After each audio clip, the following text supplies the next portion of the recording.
विरासती जायदाद की तकसीम। दोस्तों, आज मैं आपको बताना चाहता हूँ कि अगर कोई बंदा फौत हो जाए तो उसके जो वारिस हैं, कौन से वारिस को कितना हिस्सा मिलता है।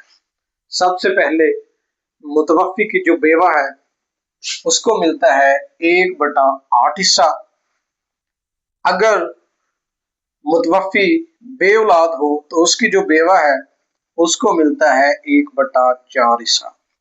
और हाँ, अगर मुतवफ़्फ़ी की 2 या 2 से ज़्यादा बीवियां हों तो जितनियां भी बीवियां हों उनको सबको मिलता है 1/8 हिस्सा।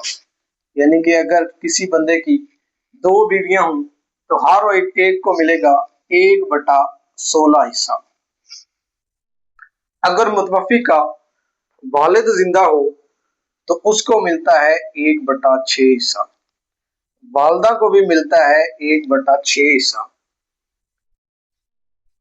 बेटे को मिलते हैं 2 हिस्से और बेटी को मिलता है 1 हिस्सा। मुतवफ़्फ़ी का जाओ जितने भी बेटे होंगे सबको मिलेंगे 2 हिस्से, बेटी को मिलेगा 1 हिस्सा। अगर मुतवफ़्फ़ी की सिर्फ एक बेटी हो और बेटा ना हो तो उसको मिलेगा 1/2 हिस्सा।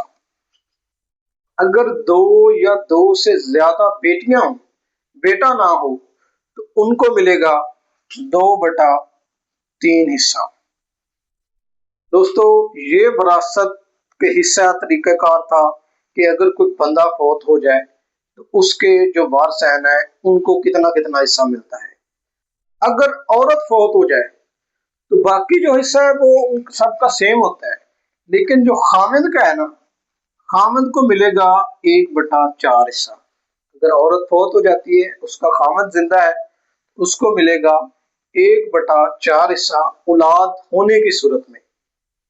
अगर बे औलाद हो तो खामिद का होता है 1/2 हिस्सा। दोस्तों, मैंने अपनी इस वीडियो में बताया है कि किस वारिस को कितना हिस्सा मिलता है। नेक्स्ट वीडियो में मैं आपको बताऊंगा कि ये जो हिस्सा है ये निकाला कैसे जाता है। शुक्रिया।